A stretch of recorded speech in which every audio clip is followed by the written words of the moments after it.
என் பிரியமான சகோதரரே, யாவரும் கேட்கிறதற்கு தீவிரமாயும் பேசுகிறதற்கு பொறுமையாயும் கோபிக்கிறதற்கு தாமதமாயுமிருக்கக் கடவர்கள். மனுஷருடைய கோபம் தேவனுடைய நீதியை நடப்பிக்க மாட்டாதே.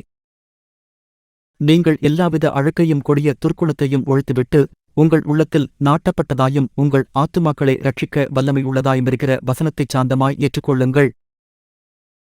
உங்களில் ஒருவன் தன் நாவை அடக்காமல் தன் இருதயத்தை வஞ்சித்து தன்னை தேவபக்தி உள்ளவனென்று எண்ணினால் அவனுடைய தேவபக்தி வீணாயிருக்கும்.